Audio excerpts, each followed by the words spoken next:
Miami and LSU headline this list with the most impactful transfers, but here's what this top 10 got wrong.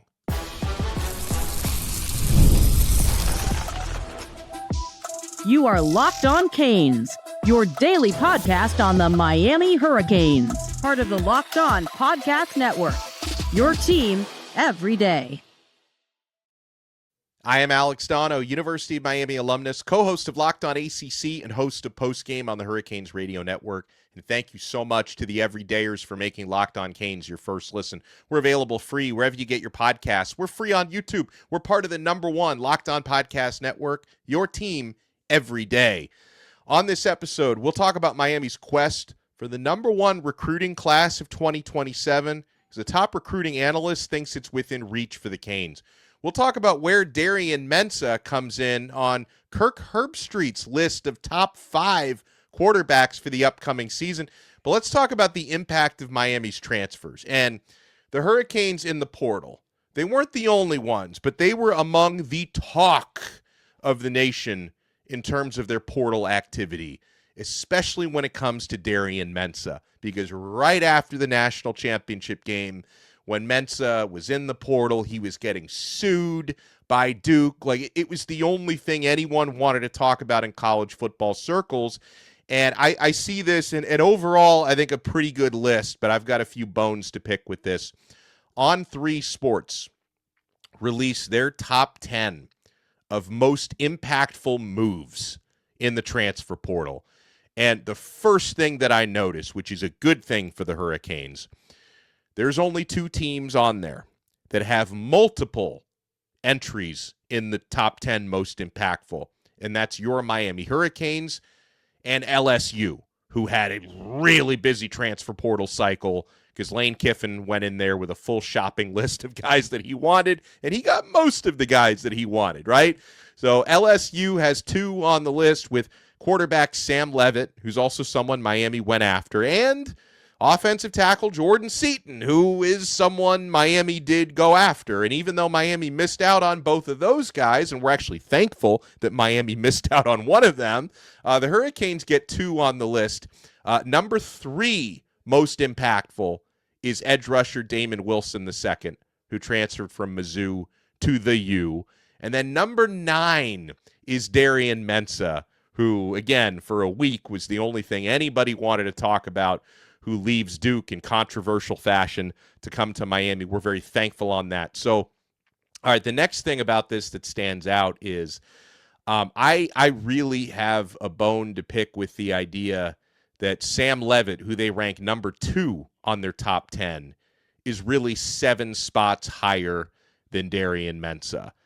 And a big reason for that, and this is not taking anything away from Levitt's ability. You guys know how much I wanted Sam Levitt when it looked like Miami had a good chance to get him, but Levitt is coming off of a serious injury, a Liz Frank injury and a surgery. He's not going to be able to participate in spring football, so his new team, LSU, is not going to have the benefit of integrating him quickly. They won't be able to integrate him until fall camp, whereas you take Darion Mensah, who, put up even bigger numbers than Levitt, and that's not only because Levitt was injured late in the year. Like, Mensah was putting up monster numbers, was the nation's second leading passer with over 3,900 passing yards, and had one of the better touchdown to interception ratios I've ever seen at 34 touchdowns to just 6 INTs.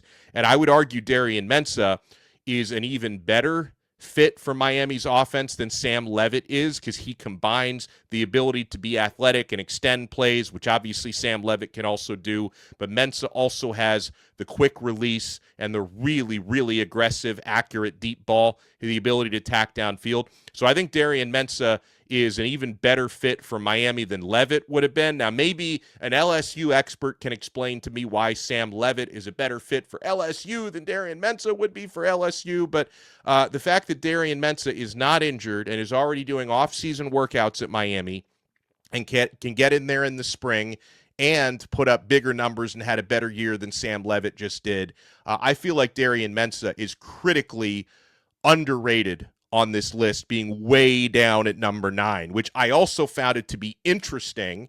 And listen, I'm cool with it because Damon Wilson is also a Hurricane, But the idea that Damon Wilson, they believe, is going to be so much more impactful than Mensah is interesting to me.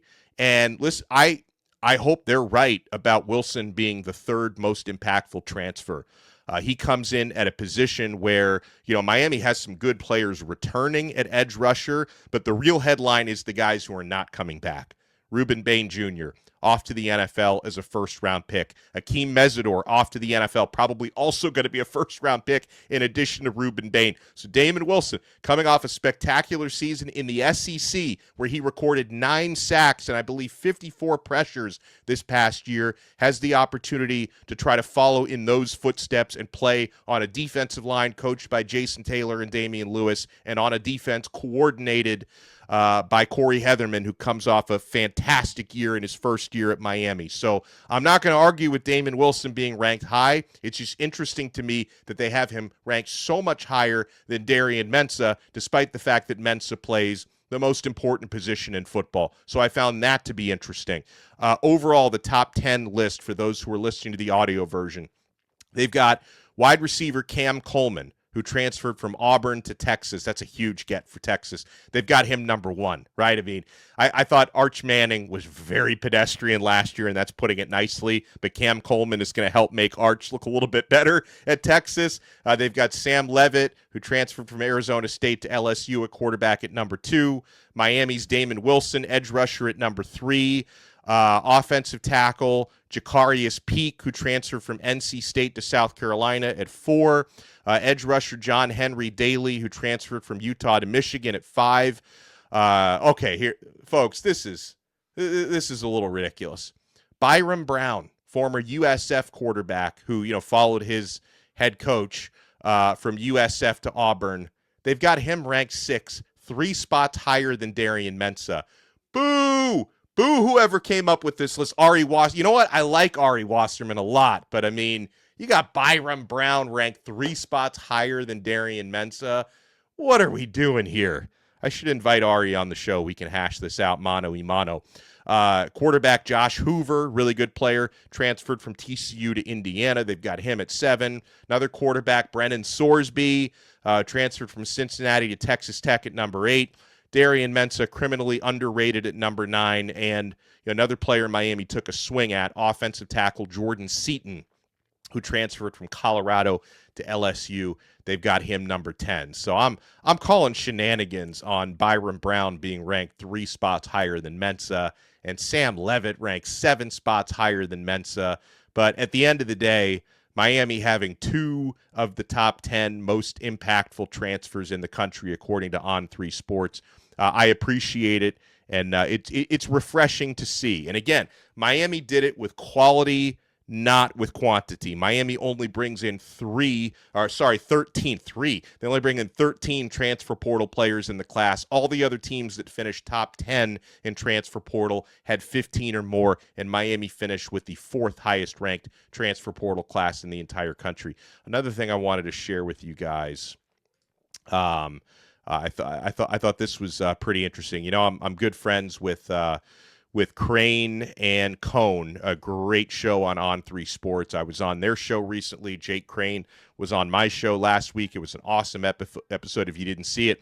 They just had Kirk Herbstreit on this week, and Herbie put out his list of his top 5 quarterbacks in college football heading into this coming season, and he's got Darian Mensah coming in at number 3. Now, I can look at Darian Mensah versus Dante Moore of Oregon at number 1, or certainly versus Gunnar Stockton of Georgia at number 2, and I can say, you know what?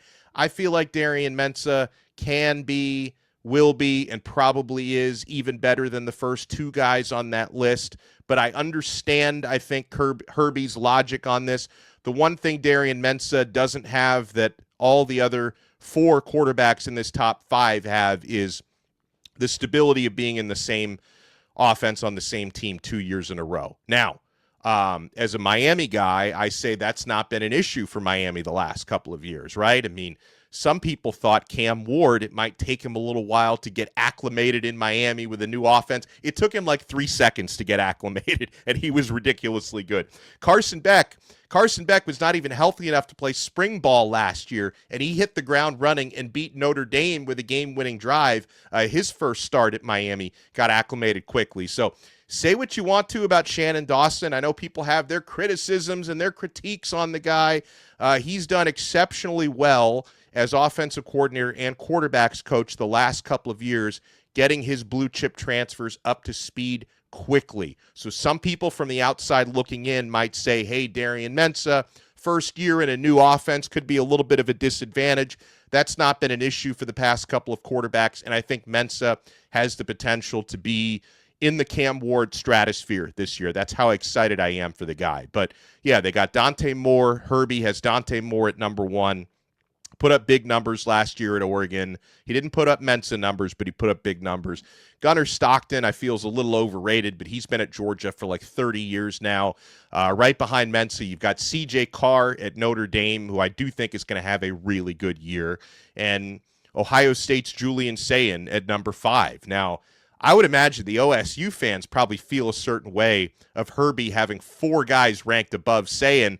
Herbstreit, of course, a former Ohio State Buckeye, and Ohio State fans would just assume nobody on their team can do any wrong. In fact, after Miami beat them in the college football playoff, all I've been hearing from Ohio State fans and even players on the team was, well, if we played 10 times, we know who wins 9 of those, and that's Ohio State. But, Julian Sayin, I think he deserves to be in the top 5, but he rounds out that top 5 list according to Kirk Herbstreit. But you know what? I appreciate it. Seems like Herbie has higher expectations for Darion Mensah than most, because if you look at a lot of the other like dopey top 5, top 10 quarterback lists, a lot of them would probably have Arch Manning on there instead of Mensah, and Mensah's not even in the top 5. So I appreciate what Herbie did there. When we come back, Mario Cristobal said something really illuminating about his quarterback room, plus Miami's quest for the number 1 class of 2027 in recruiting. You want to keep it locked right here, my friends, on this brand new episode of Locked On Canes.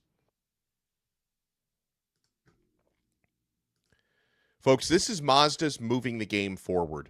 For those who show there's more to the score than what's on the screen, I'll tell you who keeps moving the game forward for the Hurricanes hoops team. Malik Renew. What a season he's having. Every time you look up, 24 points. He's averaging over 20 on the season.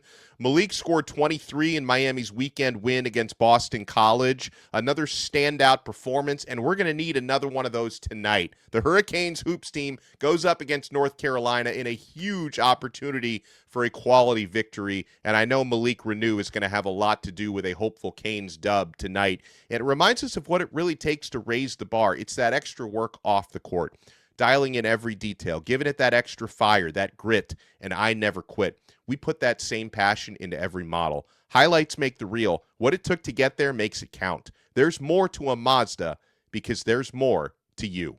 Folks, the new year is here, and it's the perfect time to reset your routine and refresh your space. If you're spending more time at home, you might as well love the way it looks and feels. That's why you should turn to Wayfair. It's a one-stop shop for getting your home back on track. From bedding and mattresses to storage solutions for every home, Wayfair makes it easy to start the year fresh. Wayfair has everything you need for a full home refresh all in one place. Whether you're updating your living room, organizing your space, or upgrading your work from home setup, Wayfair's huge selection makes it easy to find exactly what works for your style and your budget. I love that my wife and I can find pieces that match our style without spending a fortune.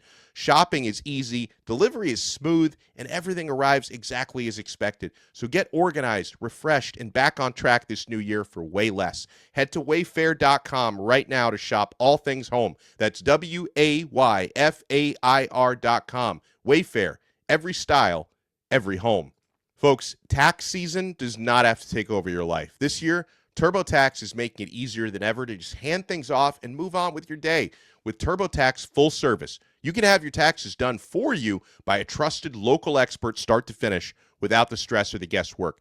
Instead of spending hours trying to figure out forms, you can meet with a local TurboTax expert in person or connect online. And they handle everything from W-2s to self-employed forms and work to get you every deduction. It's a huge time saver, and it gives real peace of mind knowing that an expert is handling it. So for a limited time, you can have your taxes done by a local TurboTax expert for just $150 all in if a TurboTax expert didn't file for you last year. Just file by February 28th. Take taxes off your plate and get back to your life. Visit turbotax.com/local to book your appointment today. Thank you so much for making Locked On Canes your first listen. And if you're an everydayer, you want to make your everydayer status official by joining the Everydayer Club. Join that all-access tier by clicking the link in the show notes below or going to lockedoncanes.supercast.com. When you become an all-access member, you get an exclusive episode of Locked On Canes every day called the Canes Colada. You get newsletters. You get one-on-one texting with me and other exclusive benefits that are only available to the all-access everydayers. So hit it up at lockedoncanes.supercast.com and become an everydayer today. Listening to some of the Mario Cristobal interviews from the last couple of days, he said something with J.D. Piquel of On3 Sports when he was talking about Mensah, right, who, for Mario, the explosiveness, the accuracy, the athleticism, the poise, all of the stuff, all the words you would use to describe a high-level college starting quarterback, Mario used to describe Mensah. And I think it's all true. But when he also talked about the leadership capabilities and just what sort of a man Mensah is, I liked how Cristobal mentioned it's really going to be a benefit to the younger guys in the quarterback room to be able to learn from him. Now, I know if you're a fan of other teams, you would say he's just spinning it because he doesn't want to admit he can't develop quarterbacks. Why even bother recruiting quarterbacks when you bring in transfers every single year? But I do think that comment was calculated from Cristobal, but in a positive way,